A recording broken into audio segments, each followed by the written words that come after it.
Hi everyone, this is Anya Lasagna, and in today's video I'm gonna show you what I ate in a week, from my first Italian Christmas to the New Year celebrations.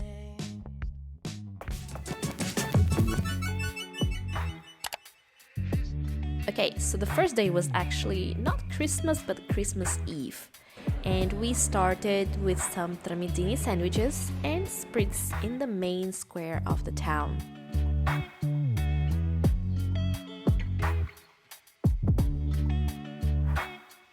For lunch, we had a few toasts with pancetta copata, which is a type of cured pork belly.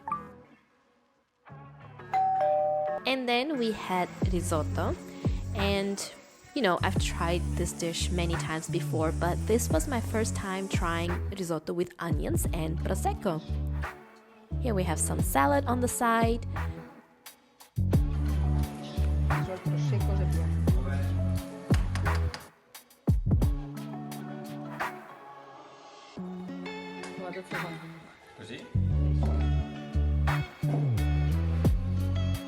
Now, this is something that a lot of children in Italy do to make risotto, cool down a little bit faster.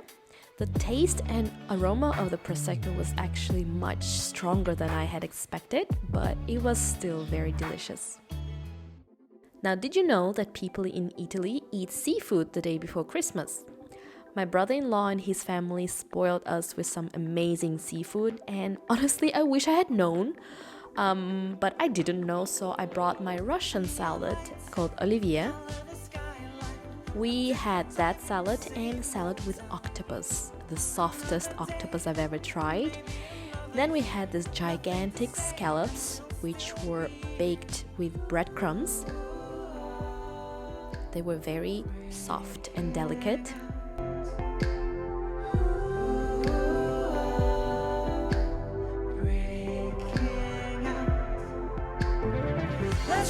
Then we had polenta with stewed cuttlefish. Like this. How to eat? On top of polenta. Ah! Okay. Not on the side. Not on the side, on top. If you put it on the side, you won't go away. After a break, we had some spaghetti with clams and parsley. It was surprisingly very fresh and light. And some very delicious pistachio cream panettone for dessert. Day number 2 was Christmas. Even though most of the things had been prepared the day before, we still had a lot of things to do.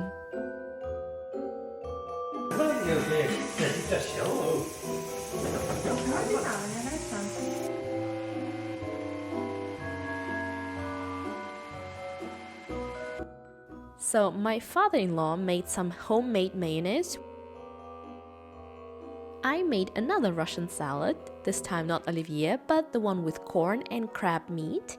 And my mother-in-law made the Italian version of the Russian salad olivier. Look at these two, and can you guess which one is the Russian salad and which one is the Italian Russian salad? Then we had broth with capon, which I learned is a castrated rooster. Then we had crespelle with radicchio which is a leaf chicory, with bechamel sauce. Everything was wrapped.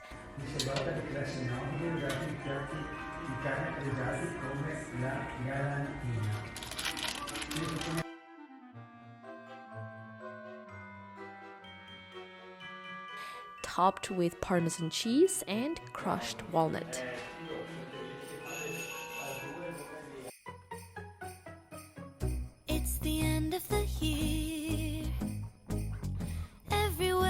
TV, couples and Christmas trees, gift wrapping and cheer. Just the worst time to be with someone special.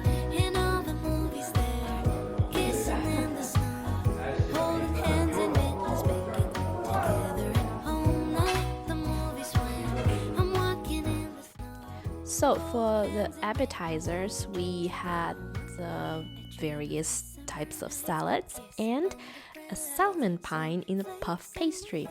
Very light, very yummy. I dream of December nights, kissing Then we had the tortellini in the capon broth, which had been cooking from the day before. Stockings on fireplace, but in my living room, a single one with my name. And then finally we tried the crespelle. They turned out to be very filling, very soft and flavorful. Then it was time for the side dishes, the cauliflower, the mashed potato, and these very delicious small onions with the main dish, bollito. So bollito is a classic northern Italian stew with different cuts of meat. So we had braised meat, slow-cooked large pork sausage, and beef tongue, which goes with the green sauce, salsa verde. Red, Sud Italy. Red wine, Sud Italy.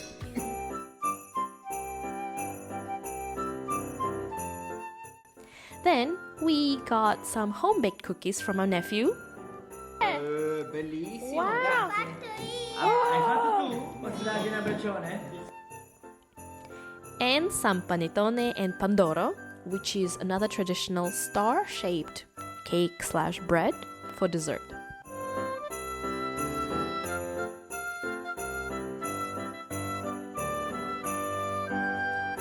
To be honest, the next day I didn't even film because it was just a full day of eating leftovers, so I'm not going to even count this day, but we did eat a few more home-baked cookies from the family's friends in the evening.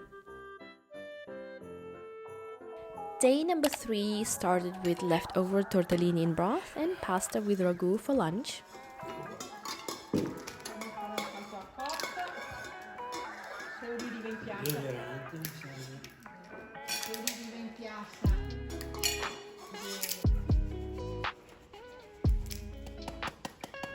And for dinner we had some more leftover salad. This leaf chicory salad, roasted sweet potatoes, artichokes, and leek pie.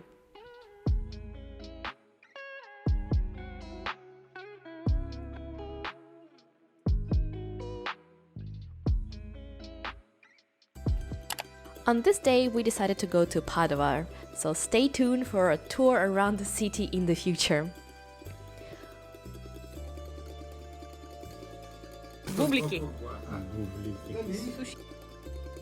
We ordered the traditional dishes of the city, liver and bacala, which is dried and salted cod, and both of the dishes were served with a very different type of polenta.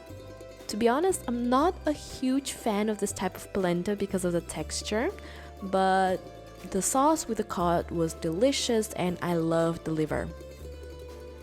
We already had some dinner plans back home, but we couldn't leave the city without going to a cafe to try some traditional desserts of Padua. We got some hot chocolate, barley coffee, something very chocolatey that's popular in that cafe, to be honest. I don't remember the name, but they told us that it's something that only they make. It was very moist and so good. Then we had the traditional cake pazientina, which is famous in Padua.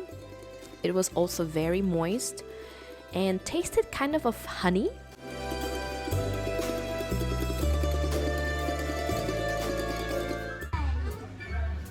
That's why it's called doppia? For dinner, we met up with a family at the pizza place. Everybody had different pizzas.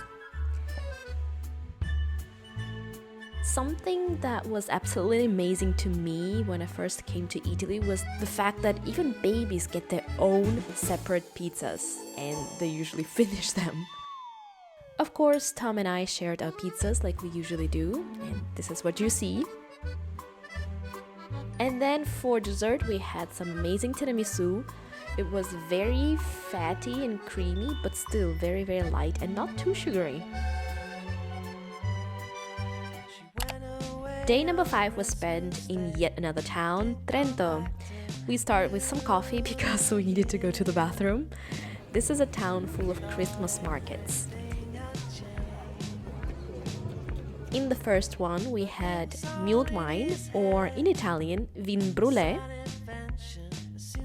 Then we had the so-called Trentino dish with special hamburger, sauerkraut, and some type of cheese. It was very good, but I don't remember the name, so some cheesy cheese. Later during the day, we moved to another market and got the tortel di patate.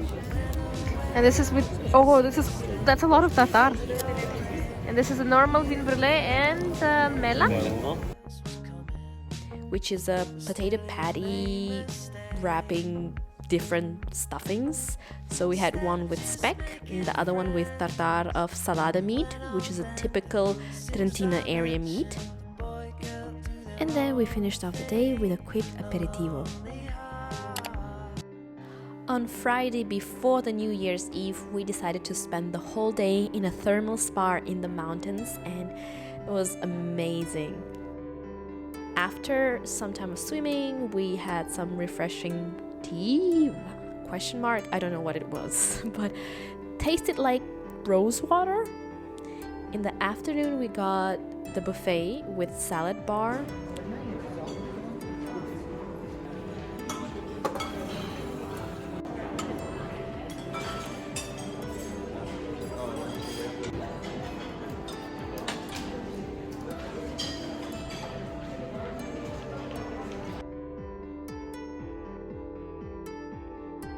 We were so hungry that we just got everything. There were several types of cold meats and cheeses. And my favorite was probably the goat cheese with the sesame seeds on top. I decided to get a muffin and a panettone, and muffin tasted very minty, kind of like toothpaste, but it was still good.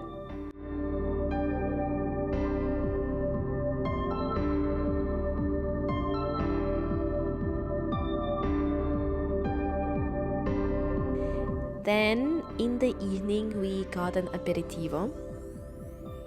Beef jerky. Beef jerky. So we have some pizza, olives, right? Mm-hmm. Some potato chips. What's this? Cheese? Grana. And? More olives. No, this is not olives. This is grapes. Oh, great. And then I tried Crodino, this drink, and it was disgusting. I think you're supposed to add it to Prosecco. On its own, horrible.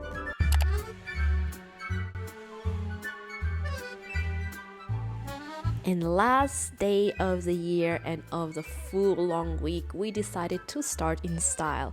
We got some breakfast in a cafe. So we had coffee, we got the croissants, or in Italian cornetto, with pistachio cream. And I've never seen people dip their croissants in the coffee before, but here you go. And we had tartufo.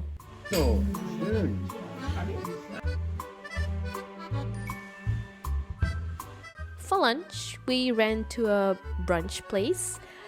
Tom and I shared a bagel with salmon and avocado, which was very good because of fresh lemony sauce, and a poke bowl with everything. And of course, more coffee after lunch.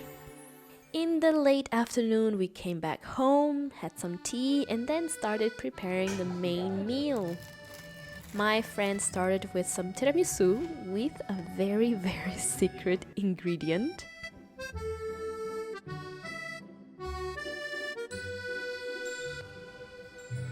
We had some pizzas with anchovies, very light and delicious. Again, my crab and corn salad with leaf chicory, cheese and walnuts, this board with cold cuts and cheeses, and this was a new discovery for me, the onion spread, amazing. Some crostini with salmon, cream cheese, and unfortunately you can't see them very clearly, but I made bánh tôm, which is a Vietnamese dish with sweet potatoes and shrimps. They were a huge success despite the wonky shape, so I was happy. Tom made some mulled wine. And after the dinner and the games, we tried the tiramisu and it was absolutely amazing.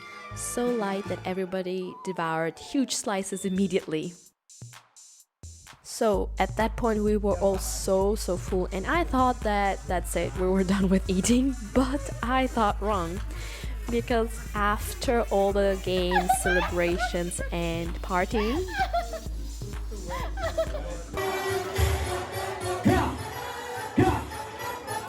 we actually got back home at 4 a.m. and we cooked some more food. The risotto with leaf, chicory, and the secret ingredient was, instead of butter, he used the mascarpone cheese. So yeah, that's what we had as the first meal of the new year 2023. And to be honest, I thought it was the most delicious risotto ever. So yeah, I'd say that was a great start of the year. That's it for today, and I will see you in the next video. Bye!